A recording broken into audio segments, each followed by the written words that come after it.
Hey, this is comics writer Kyle Higgins, and you've jumped inside the Pull Bag, only on the Geekcast Radio Network. You've just jumped inside the Pull Bag. Join TFG1Mike and the rest of the comic reading crew here at the GCRN as they make their great escape into comics. From DC, Marvel, IDW, Boom Studios, Zenoscope, and more, we have everything you want to read right here. Transformers comics? Yeah, we cover that. He-Man? Yeah, sure. DC superheroes like Batman, Batgirl, Nightwing, and Batman Beyond? Yep, we have those too. How about TMNT from IDW and I Hate Fairyland from Image Comics? Yeah, we have all that here. Plus, so much more.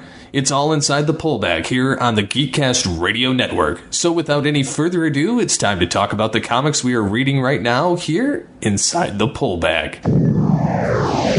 Hello and welcome to episode 405. That's right, it's episode 405. And no, we are not on the I-405 at all, or the 405 freeway, or whatever the hell they call that crap down there in California below me. Since I'm up here in the state of Washington, I'm, of course, TFG1Mike.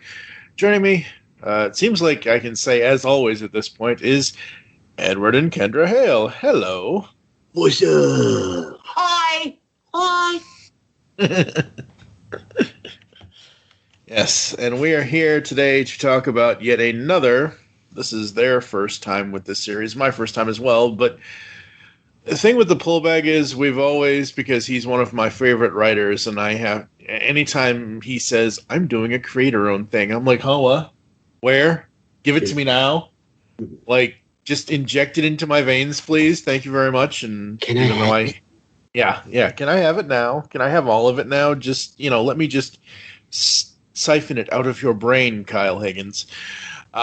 We've done multiple of his creator-owned series on this podcast before. We covered Cowl. We covered Hadrian's Wall.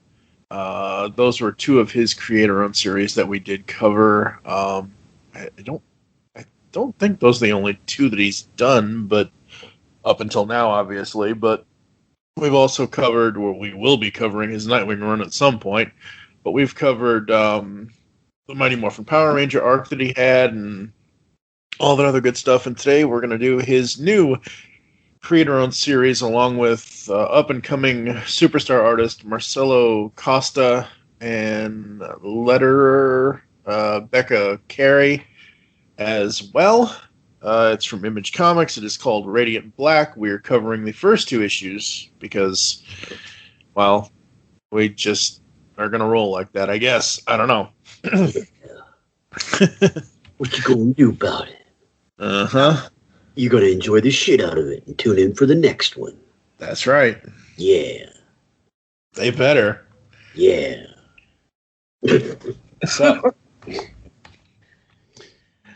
So as I said, and I want to make sure I get this right. I don't want to just screw it over. With creative, like I said, Kyle Higgins, Marcelo Costa, Becca Carey. The logo designer was Rich Bloom. The cover A was done by Michael Cho. Cover B, Marcelo Costa and Eduardo Ferragato. And cover D was done by Marcelo as well. They're wow, E and F covers as well. Holy crap, a lot of covers in this one. I love this this opening, like how they do the creative thing, where they're like, title, Not So Secret Origin, date, February 2020. Like, I love that. I love all this little detail in that first page that we see, because it's one of those things where it's just cool. I agree. I mean, one of the big things about your standard superhero trope comic book is that, we get a long 4-issue drawn-out arc of, their secret origin, or it's held back for issues on end, and then you finally get it in, like, a flashback or something, but Kyle's like, no. We're just going to lay that right out. We're just going to go ahead and lay it all out real quick and be like, this is how this shit goes down. That's right. And the cool thing about Kyle and his work, and I don't think... Okay, I know Cowl had stuff. I wish Hadrian's Wall had stuff. So Cowl, which was his other series that he did, it actually has an entire score for it. It was done by composer Joe Clark, And I'm kind of hoping we get something for Radiant Black. We do have the theme song by Crisis Couture, which will appear in this podcast at some point, somewhere in the middle, probably between issues 1 and 2. I tried asking them permission, but now I'm just going to ask for forgiveness because that song is awesome. I thought I sent you guys the video for it that Image put out, but I'll let you hear it after. Or in between the 2 issues or whatever. So we start out with Mr. Burnett is 38 grand in the hole. Yikes. Welcome to debt. That's right.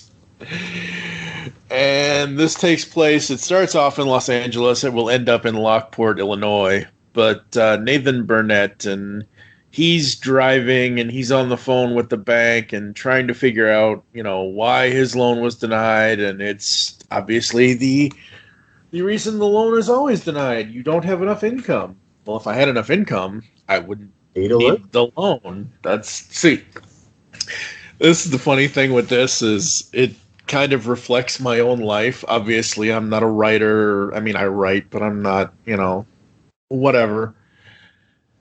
And it's one of those things where because I'm on disability and because I'm on supplemental security income and blah, blah, blah, blah, blah, and I've said this many times in the last 13 years, I cannot actually make any money or anything. So any debt that I do incur, it's like, sorry, you're going to get blood from a stone? You'll be the first in history to do so. So, I really related to this where it was like, I've gone in and asked for loans and stuff. Well, you don't have it. I'm like, well, if you gave me the loan money to get rid of the debt, the payment to you would be a lot easier to take care of than these, let's just say, for example, 6 other things that I'm supposed to be paying that I can't pay for. Right. I mean, that's something that absolutely should be applauded for Kyle in this. I mean, he even says it himself in the back where he does his introduction to the character for this first issue is he says that he wanted this character to be realistic. Like, he didn't want them to be this invincible thing. He wanted it to be human and to feel like it had flaws, and he's done that absolutely justifiably. Yeah, I agree, because that first couple pages of him sitting here on the phone with the people from the bank, I've lived through that. And I'm just like, wow, Kyle's been through this too. Yeah. I mean, honestly, good, Kendra. Sorry, you're fine. I mean, it was a great way to show it because, like you said, you don't have to be somebody who's chasing specifically the dream of becoming a writer. I mean, that could go for any of us, for anyone who's dreamed of wanting to become something. I mean, that's one of the pitfalls that you might fall into by chasing your dream. Yeah. Yep, absolutely. The sad thing is dreams cost money. Like that's the problem. That's really honestly the problem. Big dreams cost money.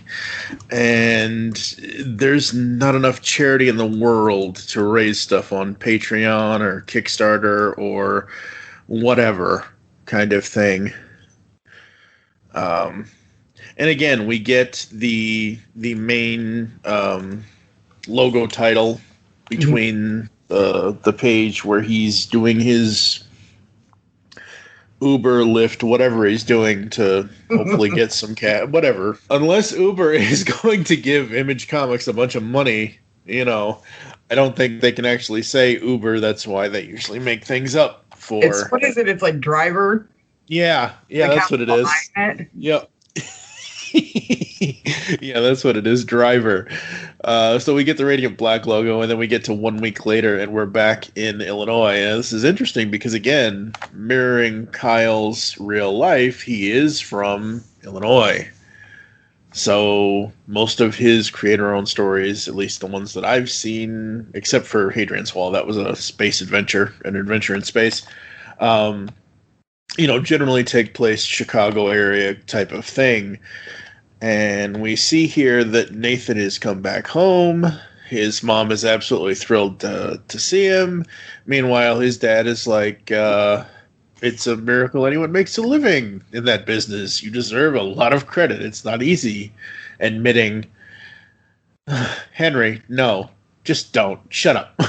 So he's the standard dad, like, talking down to you while trying to lift you up at the same time. Like, well, I told you that was a complete crap career, but I'm going to applaud you for trying.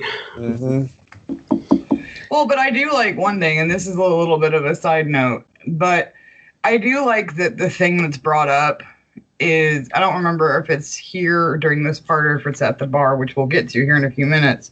Right. But one of the things that's brought up is that the reason that he's in so much debt is because he put this money into a side venture with an agent who had said that they were going to, they may like the book and they may publish the manuscript and all this, but it was never a guarantee. And that's actually, like, for me at least, that raised up a really big red flag, because I was like, you know what though? But there are those sharks in the water. There are those people that are out there waiting for people who are like, oh, well, I have this manuscript or I have this idea, that are willing to chomp on those, who are like, I don't want to say naive, but it really is. I mean, where you don't necessarily know that to watch out for those types of people who will absolutely get you like that. Yeah. Pay you with exposure. Or there's that. I mean, if you contribute a top 100 list and you get free exposure in return, that's a different thing. But anyway, that's right. Top 100 Transformers Characters Countdown, coming soon to the Geekcast Radio Network. But it's one of those things where, again, I can sort of relate to this. You flash back to when I was 19 in, 1999. That's not a party anymore. I had been writing poetry for, I don't know, since I was 14 at the time, so let's say 5 years, I guess. And I don't know, I want to get published. How do I get published? Well, back in the very late 90s, almost 2000s, folks, it was a lot harder to get published than there was no self-publishing back then. If there was, it was your GeoCities page, and nobody's going to pay attention to that. Right. MySpace. With all the blingy. Yeah, MySpace with the music and the this and the that and the... Anyway, so I was looking and, I went to Kinko's. I had the things bound together. It wasn't a lot of money, obviously, but I still have over X number of poems written over the last, 30 years or whatever it is. And it's one of those things where I was looking into it, like I know I'm not going to be able to go to something like Random House. I get that. Hello, I'm not, John Grisham or Janet Ivanovich or whatever. I completely understand that. But the only thing I found was subsidy publishing. Whatever you do, folks, do not do subsidy publishing. They want $500 up front. And that's, again, kind of like you were saying, Kendra, with what Nathan did here was, front the cash first. And I'm like, that's not how this is supposed to work. Right? Yeah.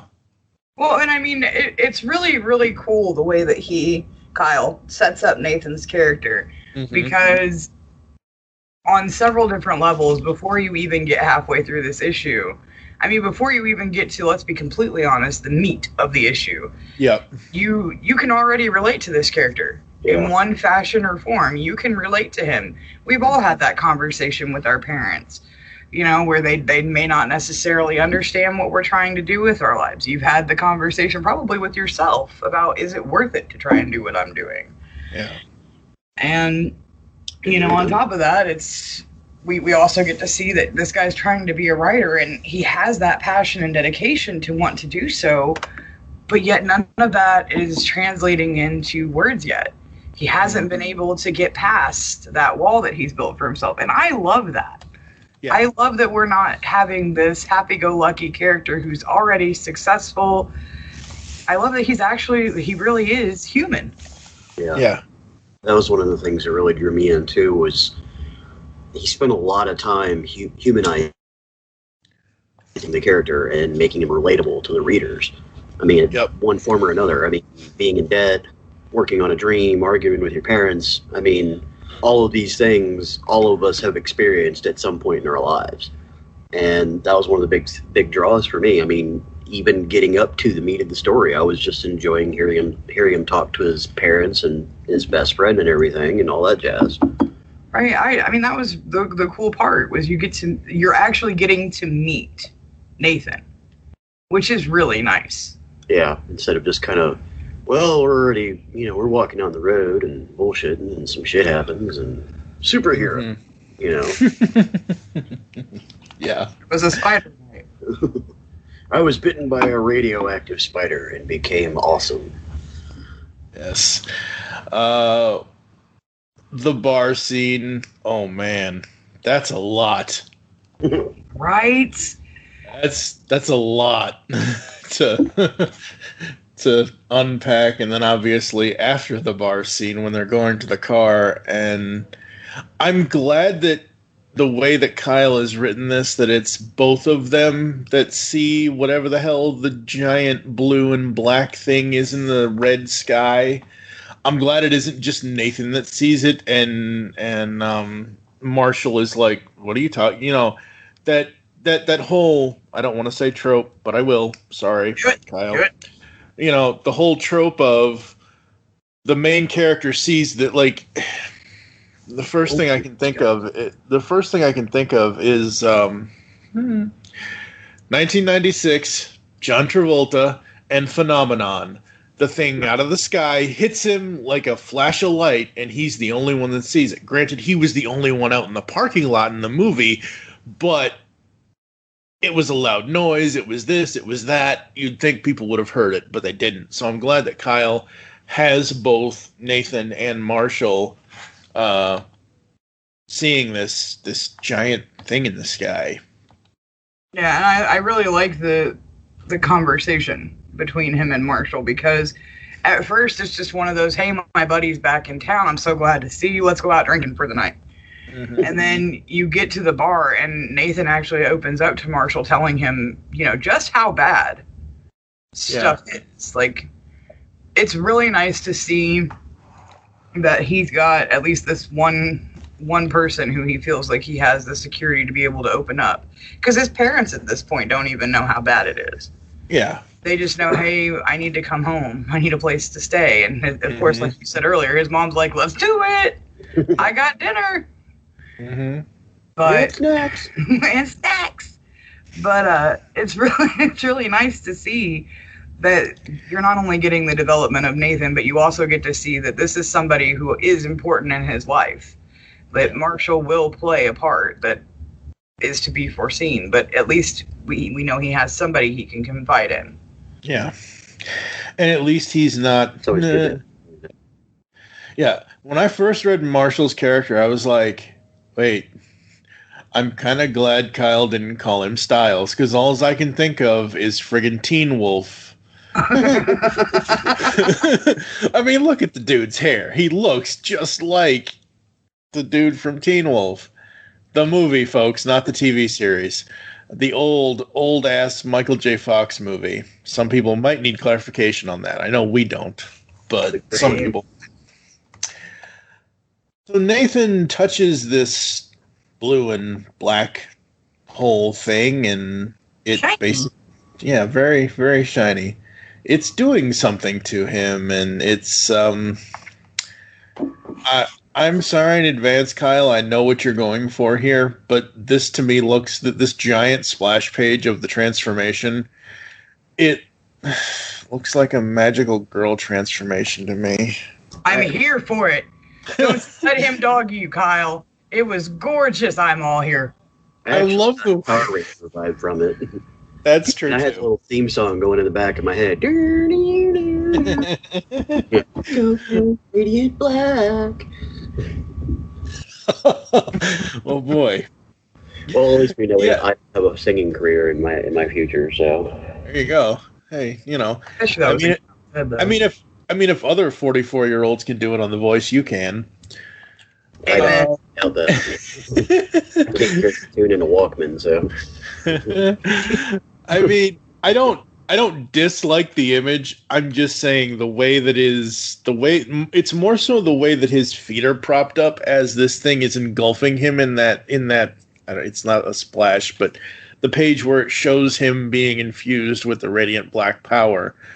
The way Marcelo Costa and all of that do the art with the coloring and the lines and everything else, his feet are kind of like, tiptoes thing because he's reaching up. And then all of a sudden he's got Jordans. What you want to get, man? What happened? I swear. Shit. I swear to God.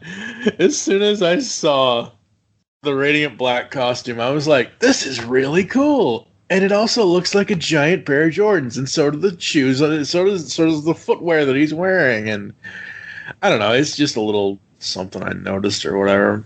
I actually want to sidebar on this real quick, but because I want to give it up to the artist on the book, because he doesn't have like one of these super detailed, 5,000 lines on one character art style. It's a very simplistic style, but it like draws you in. I mean, yeah. You feel like you're watching an animated series almost unfold through storyboards, but Yep. it flows so perfectly, and he gets the emotions so right on, like, the surprise on his face when the little blue orb thingy comes out of nowhere. I mean, it looks great. Yep. Shout out to the artist. So good job. Yeah, Marcelo Costa. This is the first time I'm seeing his stuff, and I'm loving it. Like the panel where, as I mentioned, what looks like to be Jordans on his feet, even though I know they're not. It's part of the suit. The way that the background is done, the way that Marshall is kind of, not being thrown back, but kind of more in the background than the foreground. And you have Radiant Black here figuring out, hey, this is a new super suit. I can stick my leg out this way. And the only defining lines on his character are basically muscular lines, like the stuff in his, chest and in his arm and things like that. And it's really interesting and fun. Very reminiscent of Francis Manipal from DC. Yep. I mean, during his Flash run, he had similar art style, but with painted colors.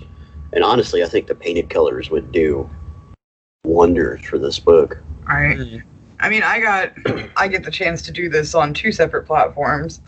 And one of the things that stuck out to me immediately was there are some times with companies, and I'm not saying this is a bad thing. I know that it's a sales tactic. But there are some times with companies where you will get a company that puts massive amounts of money towards the cover art. And that's to draw the eye.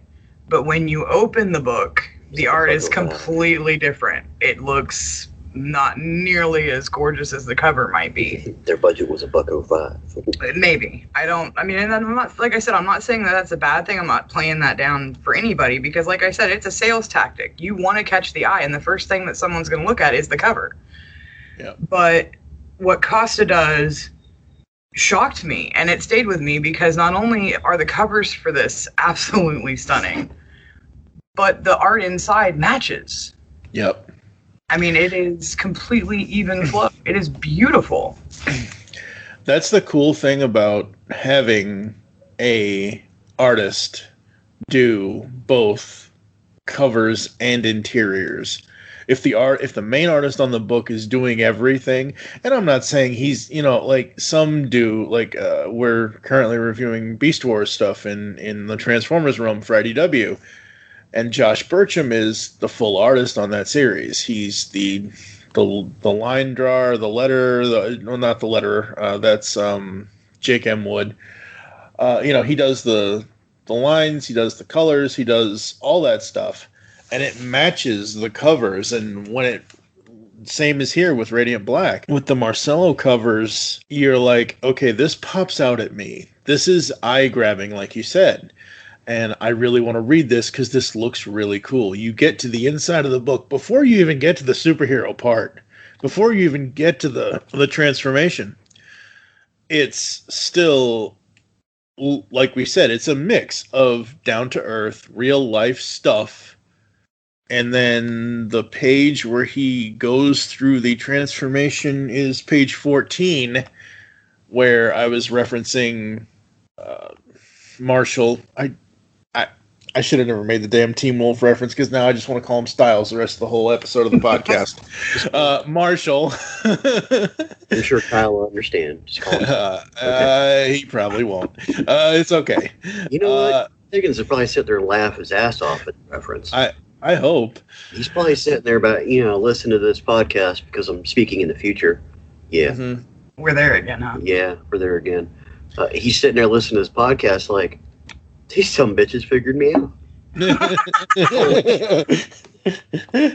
They got my reference. Fuck yeah, there's nerds out there as deep as I am. Mm-hmm. So, I mean, the transformation on page 14, you have 13 pages of... I can't believe I'm going to say this. Mild-mannered life. And then by the page 14, you have the transformation, and then you have his realization of, oh my god, what is this? And then you have Marshall knocking on his helmet. Can you feel that? Yes. Okay, just checking. I think I gotta throw up. Oh, you should not do that in a helmet. It's nice to know that the Radiant Black power seems to be... has a sense of humor. It has a sense of humor, but it also seems to be very fluid.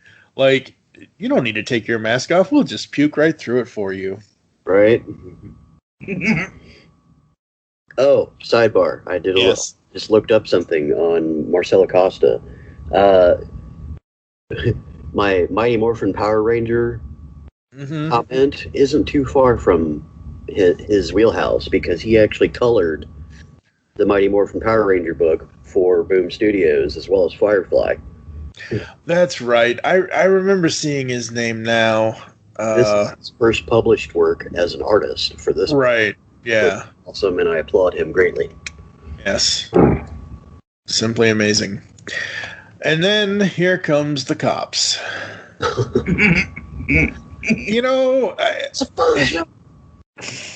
I'm only saying this now because I'm looking at this in more detail. The panel after he throws up and Mills and Peters show up with everything okay here. It would have been hilarious to me if Peters was named Lane. So you see Mills in the foreground and Lane in the background. Celebrity Deathmatch, anybody?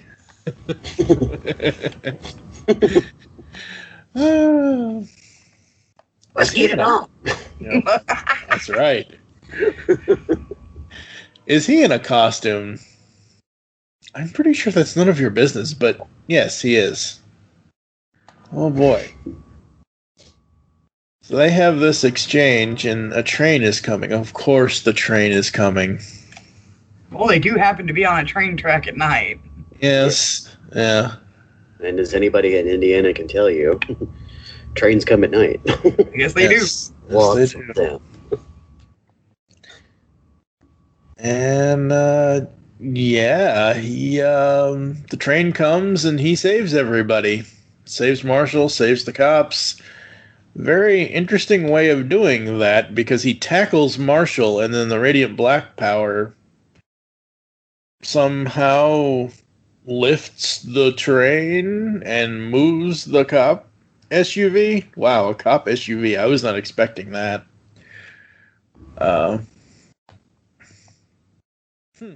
Interesting. Well, maybe it isn't an SUV. It looks...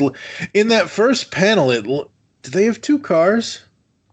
Wait a minute. What's going on here? Anyway.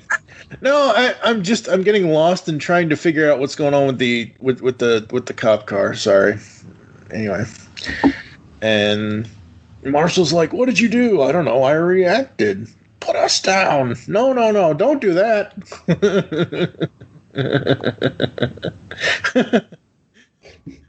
I love the next part where Are you going to arrest us? What? Are you going to arrest us? If you promise not to arrest us, we'll let you down.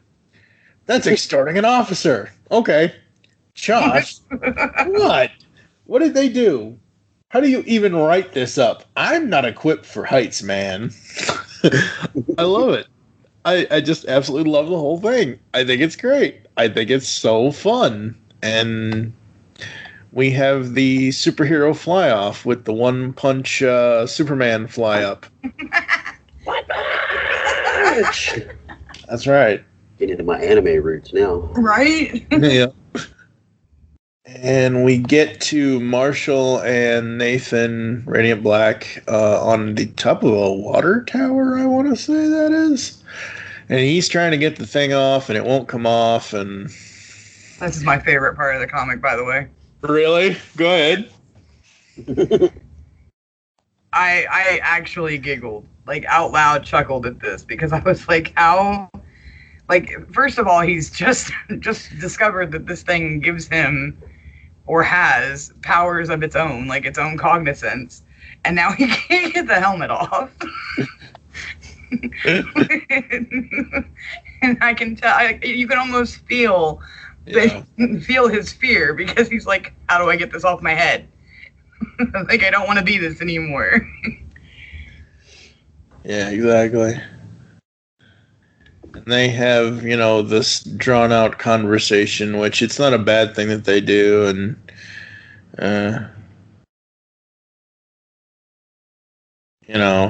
and they get, Nathan is angry at him, and they eventually kind of make up, and the worst part about coming home is it's not the debt. It's not feeling like I tried and failed, because that would imply I actually did something.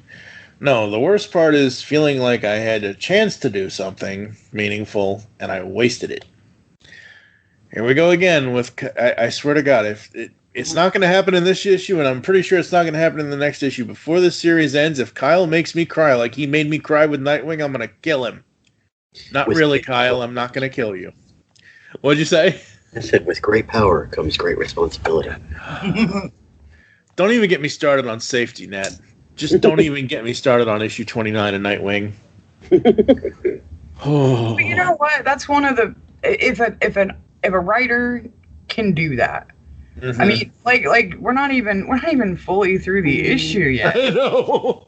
But if a writer can do that, if he can tap in, he or she, if they can tap in to your core and hit resonating notes with you, then you know what? Freaking kudos. Yeah. Freaking kudos. Because that's one of the tales that's going to stay with you. Yeah. And it's a hallmark of a great series. And a great writer, too. Absolutely. And obviously Marshall says that he's not going to screw it up, and that Marshall isn't going to let him. And we cut to Chicago to end the city of Chicago. Because Lockport, I actually looked this up. Now, I knew that Kyle wouldn't just make up a city in Illinois because he's from Illinois. Right. Lockport, from what I can remember from looking at Google Maps, is maybe just, I'm generalizing here, maybe a half an hour south of Chicago, which it's funny, I actually lived an hour and a half north of Chicago a couple of years ago. So, yeah, it's interesting. So we get to Chicago, and I love the city skyline that Marcelo does here is this first panel, and we get to this kawoom. Kawoom. And out come the red Jordans. The red capes are coming. The red capes are coming. That's right. And, we still have this internal monologue, with Nathan and Marshall. Well, as of tonight, I'd say you're pretty one of a kind. Not really. Right? About that. Yeah. Meanwhile. Yeah, exactly. Meanwhile. Next time on Dragon Ball Z. Next time, better off red. Yes. That's right. Insert so what song here. Sorry. No, that'll be in a few minutes. The first issue, what do we think overall, Ed? Compelling, ready to read issue number 2, 3, 4, 5, 6, 7, 8, 9, and 10. Yeah, I was down for it. It was really enjoyable. Just the humanizing of the characters really grabbed me and made me want to come back for more. So I didn't even care about the super suit. I just wanted him to talk about people for the rest of the issue. That's the thing with Kyle Higgins, is as the writer that he is and the experience he's had and the stories he wants to tell, he just had, and all writers have this, I'm sure, but just from my experience in the last 8 years of covering stuff on this podcast, there are plenty of other writers that have hit me at my core at certain things. But Kyle, man, he just finds a way to not only give you the stupendous part of whatever he's doing, he also finds a way to bring it down to reality, as we've said so far. Kendra, what were your final thoughts before we get to issue 2?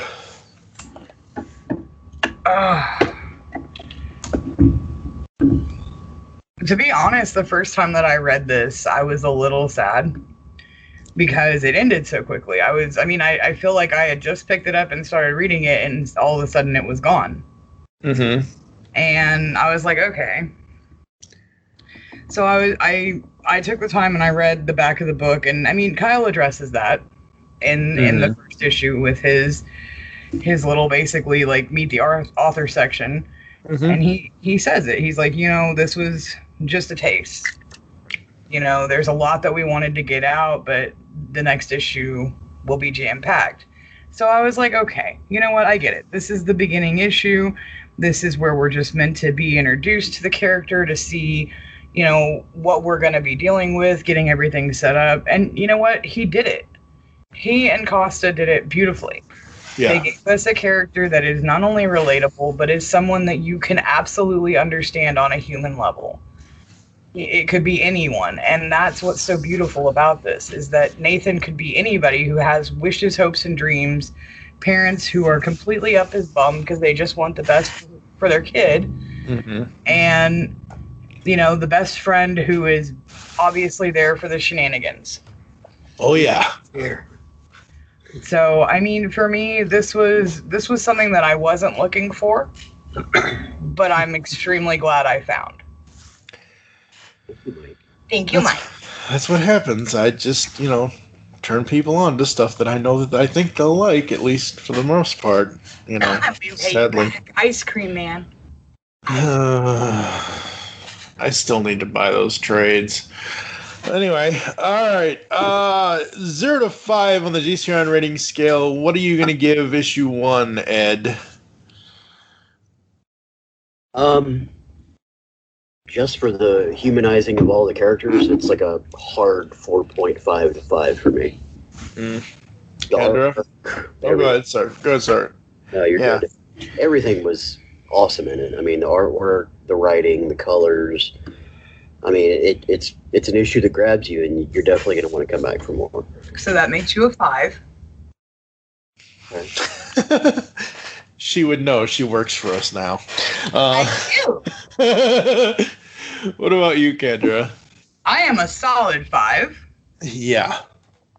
I'm right. It's 5s all around, folks, because there wasn't a normally, and it's not even just that it's a number 1, but any comic book that you can come away with, let's say, more than 5 negatives, then it's going to be a lower grade. In this book, I did not see too many concerns. There were no, I'm more, making jokes and references this whole episode at this point about, Jordans and magical girl transformations and Sentai and this and that and the whatever and Power Rangers and all this and all that. And I see no... What'd you say? I said Styles. That's right. Teen Wolf 2. Oh, that was a bad sequel. Let's not talk about that. And there's nothing here. Like, I'm sure this is probably not going to appeal to everybody because not everybody's into this style or this genre. But as someone, yeah, I mean, You should at least give it a try. Yeah. yeah, exactly. Here's my only complaint about this first issue. Okay. It seemed really short. You want to know why it seemed really short? Because just like you, Mike, I'm used to reading trades. Yep. You know, my 250 pages, that's a good story. I got 20 some odd pages here, and I'm like, damn, where's the rest of it? Why don't we have the trade of this yet? Some bitch is not out. Well, it's not the rest of it, but it's the next part of it. Coming up after the Crisis Couture song entitled Radiant. We'll be back after this.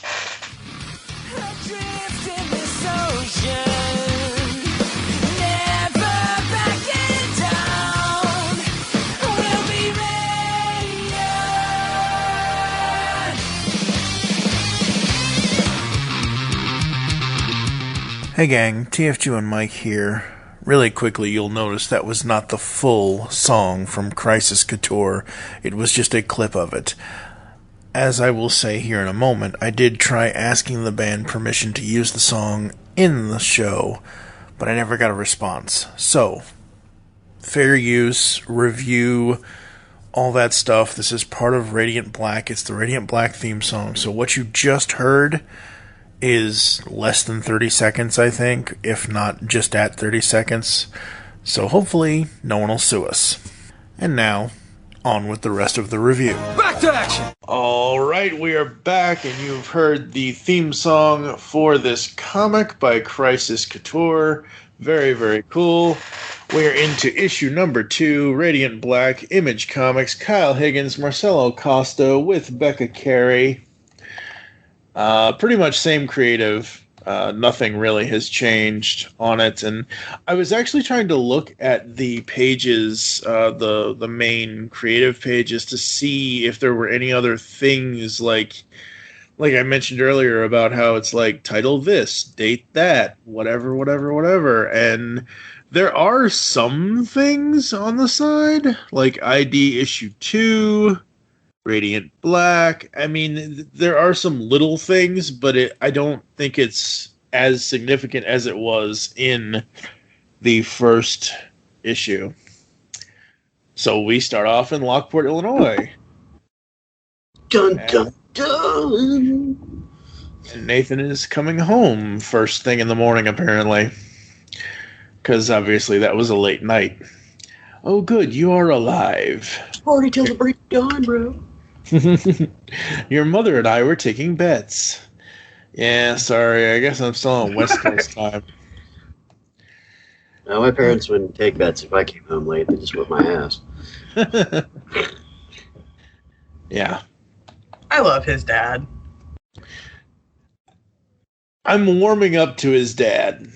I think once his dad finally comes around a little bit, I like him a little more. But in this first scene, I'm just like, okay, that's your typical father thing, and the stunned silences, and the just, how bad is it, and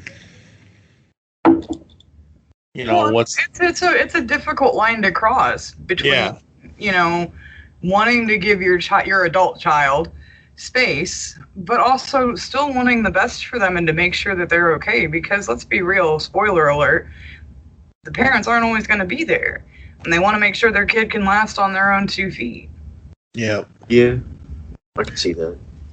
He still came off like a dick initially, though. Yes, he did. There were parts. I mean, and again, like the scene where, as they're going through this breakfast thing, so what's the plan? I don't know. Sorry if you don't like that answer, but I don't know. I have no idea yet. And, he's like, well, the writing thing, that's not paying, is it? And fair question. This early in the morning, there should not be a deluge of questions like that. There should be a cup of coffee and Some oatmeal. Yeah, some oatmeal and some silence. Questions well that early in the morning. Yes, but silences like in this situation would be completely deafening. Yes, absolutely awkward. Yeah, so I'm glad they put this conversation. I'm glad Kyle has this conversation here right off the bat, just like in issue 1, when we find out what's going on with Nathan. He's talking to they're putting all this stuff up front, right? And I like their exposition out early though. Well, but I like how they're also basically giving you a little bit of a hint as to who the parents are, because we don't really know much about them just yet. This is a really good introduction to them. You got to see that his mom's glad that he's there, and that's really all that she seems to care about currently. Right. But the dad is like, hey, you're here.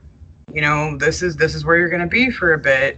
What are our next steps? What's the next step? What's the plan, man? Yep. And we go to real world. Apparently, now starring CBD oil. Yay! Ask us about our What Lies Beneath Beth. But what I didn't notice what it said before when I was reading the actual writing of the. I was not reading the real world marquee. Wow. Okay. Alrighty then. I thought it was funny they had a movie reference for it. So. Yeah. That's very true.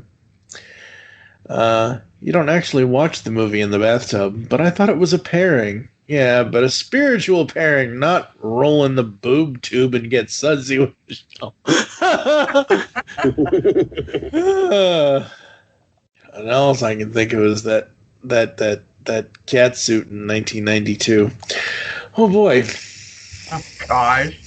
Hey. I'm okay. I just said I was thinking about it. I didn't say anything else about it. I just said I'm thinking about it.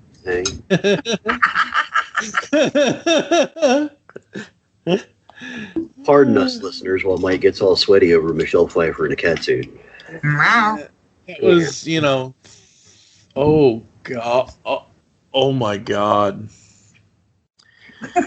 You're not 30. in this situation. No. He starts breathing. Next year, no. None of that. Next year is 30 years since Returns. Oh my God, I'm so old. Anyway, so Marshall runs into the cops again. Well, not necessarily runs into. True. And that's how the first part of did you guys want to unpack anything with What Lies Beneath? I think it was hilarious. Yeah. Absolutely. Well, I mean, you get this moment back to the breakfast table real quick. You get this moment where his dad asks him, if Marshall had left anything on the table about maybe maybe working with him or helping him find a job. And then you get to see what Marshall does. Yeah. And it's kind of like, Dad, I think I'm good. I think I'm good. Yep. Absolutely. And we get some sort I was confused with this section, but I'm okay. I'm interested to learn about it, but the whole Radiant Black thing before we see Nathan barely awake and oh hey look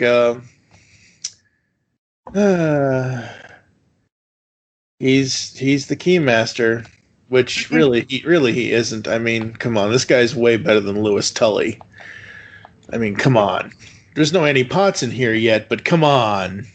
Nathan's way better than Louis Tully, even though Rick Moranis is a national treasure. We put him on a pedestal and worship the Jagness that is Rick Moranis. That's right. Wayne Zielinski forever. Honey, I shrunk the sphere. No, don't eat me. I want a giant oatmeal cream pie. Don't we all? They don't make them big enough. They really don't. No. Those small ones are just, they're good, but it's not enough. Yeah, pretty much, yeah. So, yeah, Marshall and the cops show up at Nathan's house. And snitches get stitches. Yep. And Mrs. Burnett shows up, and it's not a party, but it's the opposite of that. It's a really bad situation, even though they play it off nicely for her. Oh, with yeah. her just going inside and not dealing with it, which is cool. Hero. Exactly. There you go. Well, I'm just going to go away and not hear about it. Right. Which is kind of out of character for her, considering she was fawning all over him in the first issue. And I mean, I get it. It's only the second issue, and I probably shouldn't say it's out of character for her because we don't know too much about her character. But compared to how she was acting in the first issue to this moment now, I mean, I get it. They're just trying to reassure her and basically make her go away. Well, I mean, and to be fair, Nathan does say something to his mom. He's like, "Hey, can you just give us a minute?" Mm-hmm. And they just need to take a report. So, I mean, does she really need to be there? No. I mean, Nathan is an adult. It's not like he's, 14 and, you need to have your adult there to talk to the cops. Right. I mean, and the cops were, like you said, they handled this really beautifully because they've taken away any fear and given her peace of mind as to why they're there to begin with. Mm-hmm. So if all he has to do is finish up a report, she can go ahead and go inside and put the groceries away without fear of anything happening. Yeah. Of course, then there's the parental side of me that remembers back to when I was younger, and anytime a police officer would show up either at my house or something like that, every single person in my family would magically appear behind me. Right. What's going on? It's like poof in fucking Narnia, It's like, oh, God. Mr. Tubbs, what are you doing here? That's the problem with us 70s and 80s children, is that we grew up at a time where no matter what was going on, every single family member was a nosy neighbor.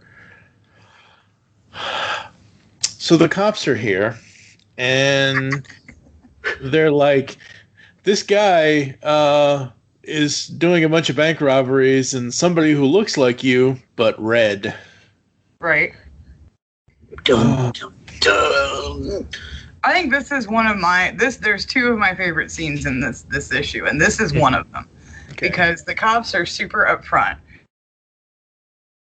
They're like, this is happening. Do you have anything to do with this? And when he's like, no, I don't even know what I've had it since last night. I don't even know what I'm doing.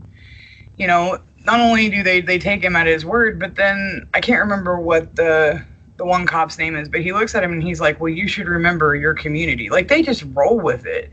And not only do they roll with it, they're like, since you have all of this, like, stuff that you can do, you could help your community out. Like, they're immediate to the point, like, right. Join the force. They're not subtle either. They're just like, maybe you should be a superhero. Right? Yeah.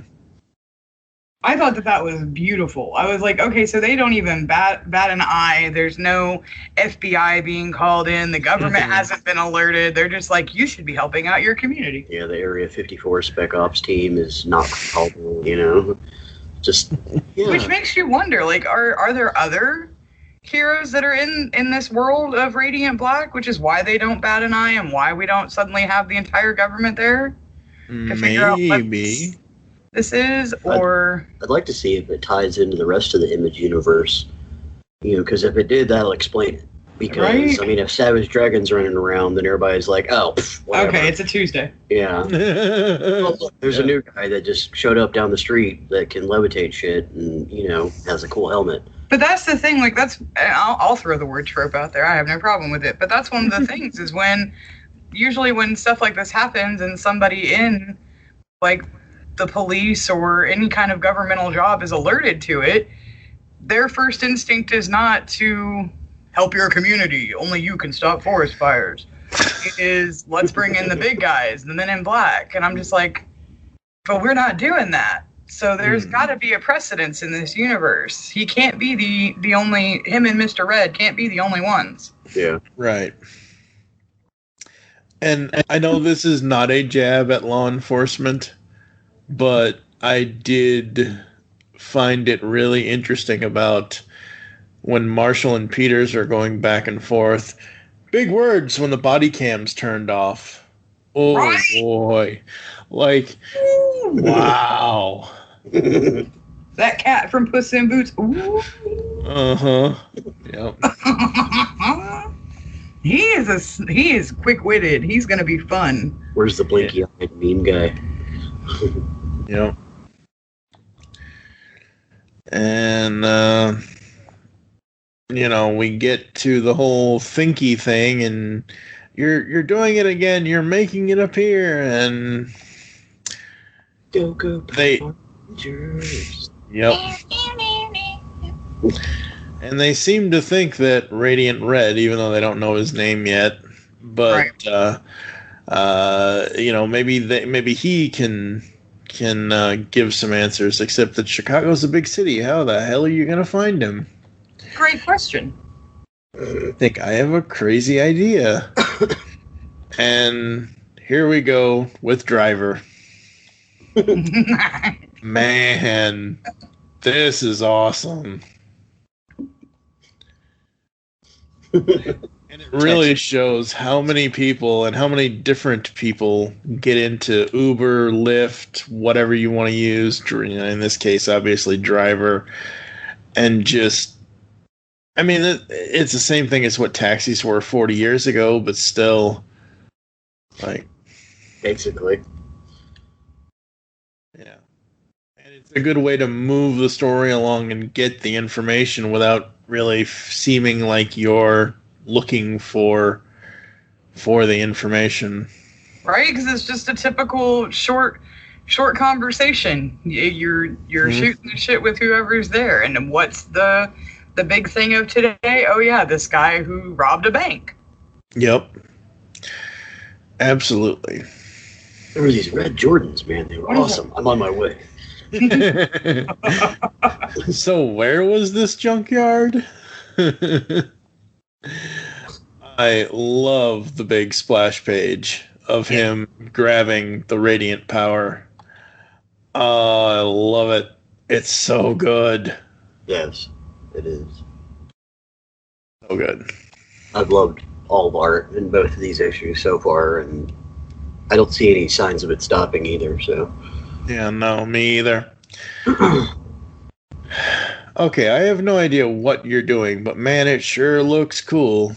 I'm guessing you find your mini black hole too, which I absolutely have questions about, but before we get to that, I do have to ask, is robbing banks the smartest thing to be doing with your flashy new powers? I mean, if I found you, how long until the cops do? What an eye. Like, what a response. Boom! See ya! Yeah. Just shoom! Out! Never touched one step. And the whole time that this battle is going on, all as I can think of is...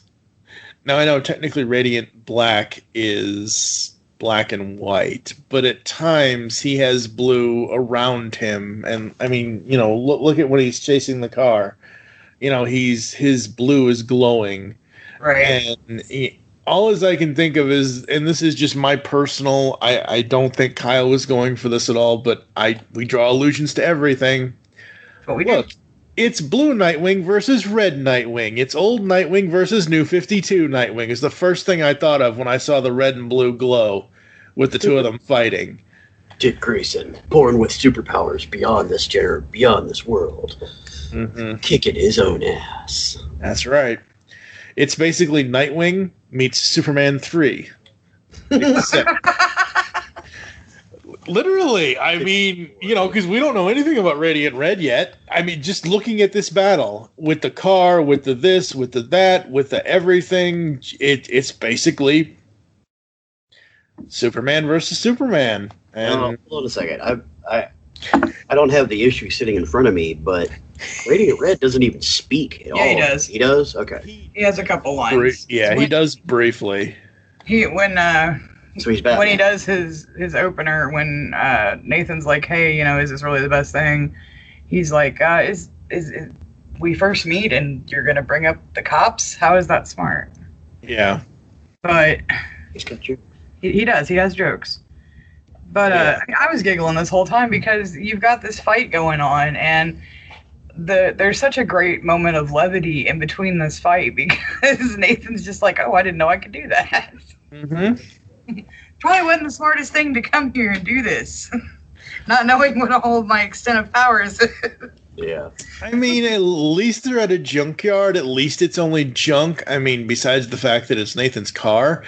Right. But it's one of those things where at least no one else is around. At least no one else is going to see them doing this. And again, this is why I say this reminds me of Superman 3, is because of how isolated it is, and obviously he's really not fighting himself, but it still works. Right. Yeah. And we get to Radiant Black dropping off the money. I think you lost this. Right. I love it. Oh, it's so fun. It is. I mean, that's one of the things that makes me want the next issue so much, is because I'm actually having a good time reading it. I'm not just kind of reading it for reading its sake, Or reading it just to review its sake. Like, you're actually enjoying it. Yeah. Yeah.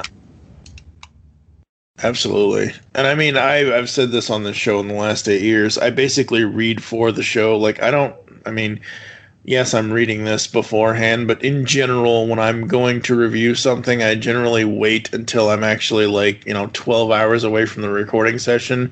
But because, certain creators, in the case of Kyle, it's like, I need to do this now. And so at this point, I've probably read the first issue at least 5 times, and I've read this at least 3. Nice.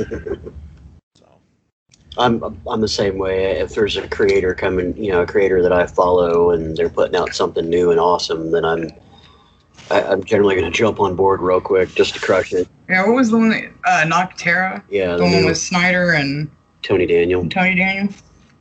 Yeah, saw that. And I was just like, ooh.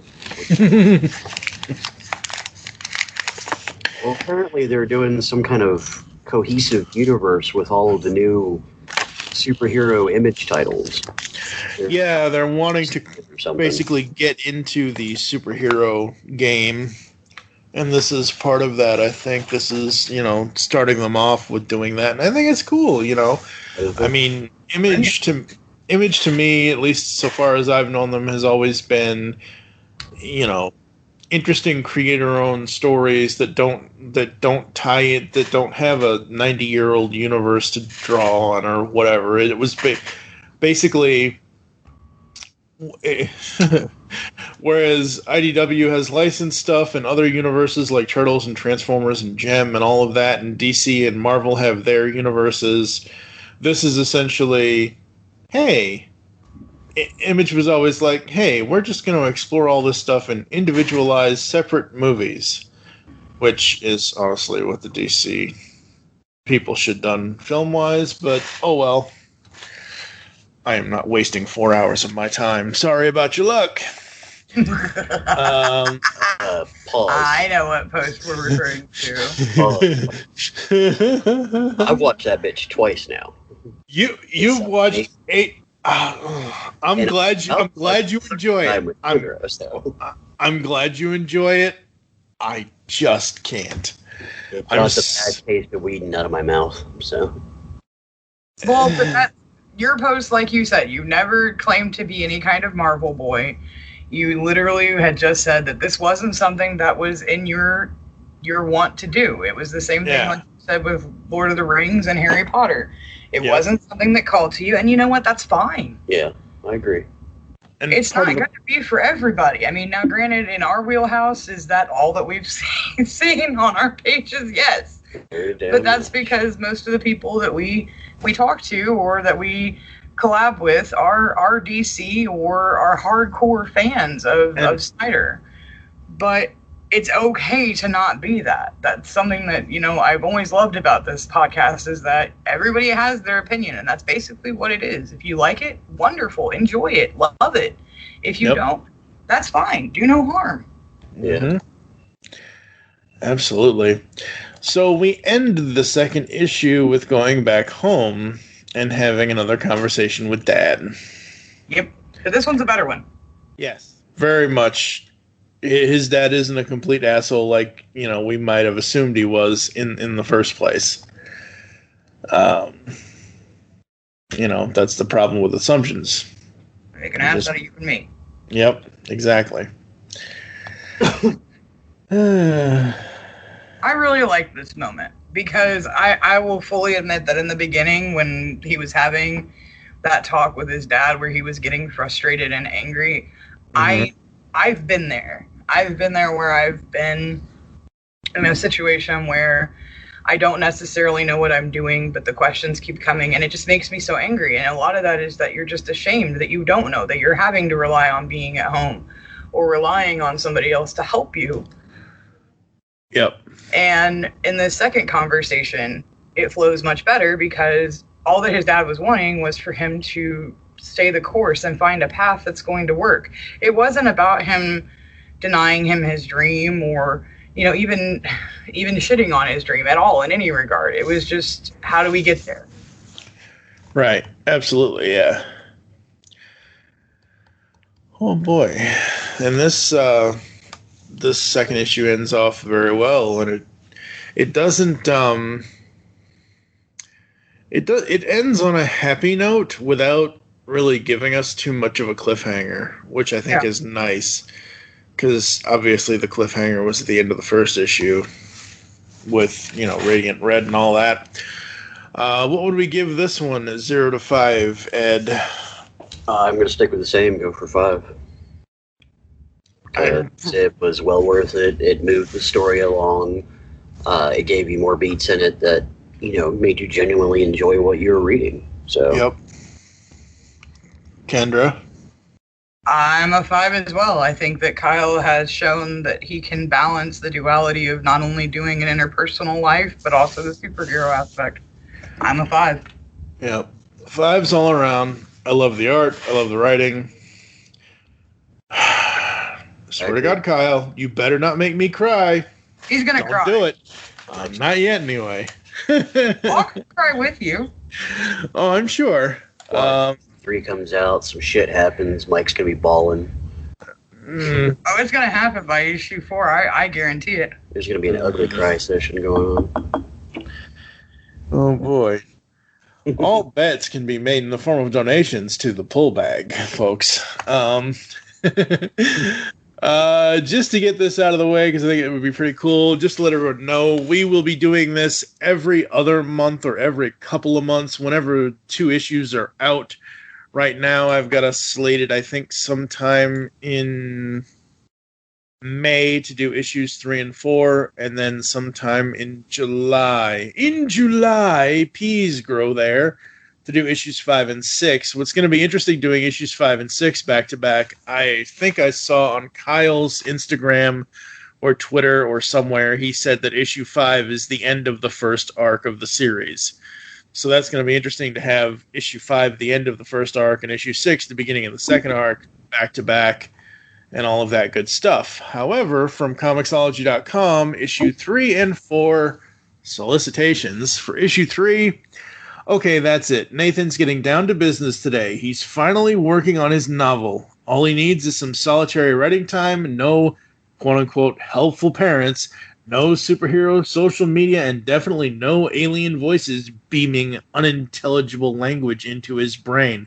That's not too much to ask for, right?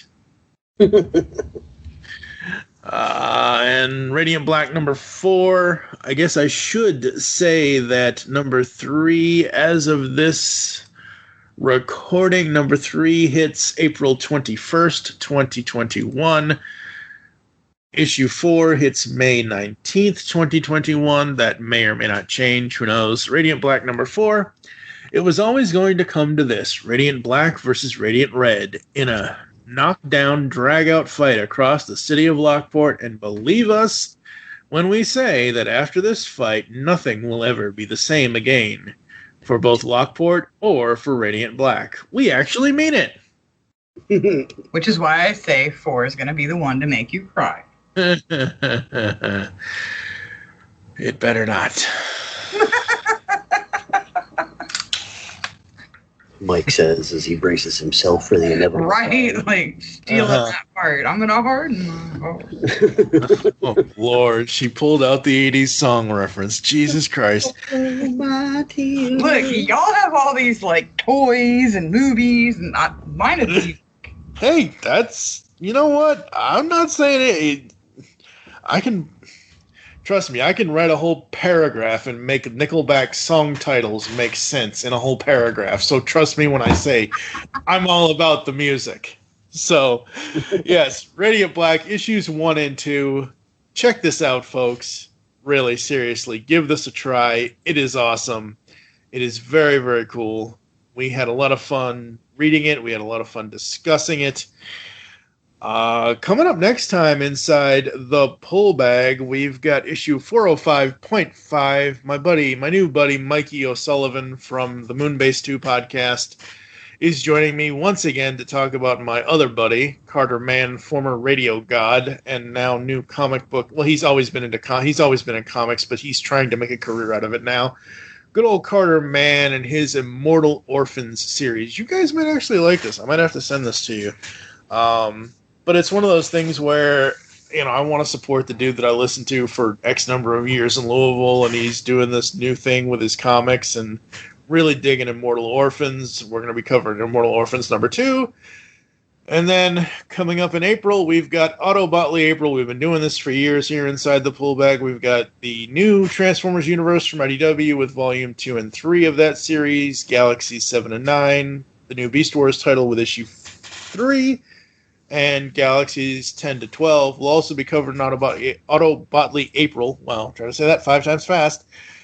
And yeah, big old Transformers stuff happening here inside the Pull Bag for April. We've also got the GCRN Top 100 Transformers Characters Countdown that's coming up. So that's going to be epic and awesome and amazing.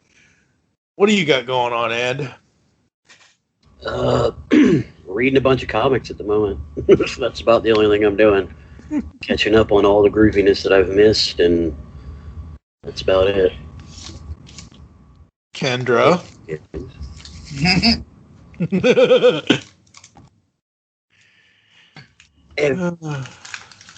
Everything. I mean, let's be real. How many acronyms do I have on my list now? I mean, I'm doing the same thing as always. I'm with Ed. I'm reading comics, doing reviews. I now officially am part of the GCRN with my first review going up in the past, even though this is the future. For Jim and the Holograms number 1 from IDW. I still do the Ladies of Horror, Gothic Bite Magazine, Dark Knight News, DC Comics News. I mean, anything I can get my grubby little hands on, I'll devour. So that's what I'm doing. I want all comics. Of course, probably if I search this, it'll probably already be taken. I almost thought of, and this would be way too much work for me to do, so I'm probably not going to do it. I almost thought about starting up a new Twitter account at Devour All Comics. Don't you copycat me, What? Yours is words, mine is comics. It's all encompassing. Oh boy. Yeah, for social media, where can the people find you, Ed? Facebook, Edward Hale. Twitter at BadEd700. Instagram at The Sith Rules. And on YouTube at Sith Rules Ed. Oh, Awesome. Like Call of Duty videos. God. That's right. Kendra, what about you? Honestly, that one's the easier. We just said it. That Devour All Words is my Twitter handle. I can be found there with any recommendations, with any questions, concerns, conversations. If you're feeling froggy, leap. Awesome. I'm at TFG1Mike on Twitter. You hear all the show note stuff in the outro for the connection with the pull bag. Make your great escape into comics, and we will catch you next time here inside the pull bag. You've just heard the latest episode of The Pull Bag, the GCRN's first comic review and discussion podcast. There are several ways to get in touch with us and leave feedback for the show. You can visit the website, geekcastradio.com, where you can comment on the episode and all of our different podcasts. You can rate and leave a review for the show on iTunes. Be sure to leave us feedback. Become a fan of us on Facebook, facebook.com/thepullbag. Send us an email, feedback at geekcastradio.com. Follow us on Twitter at thepullbag and at geekcastradio. So until next time, make your great escape into comics and unleash the geek in you.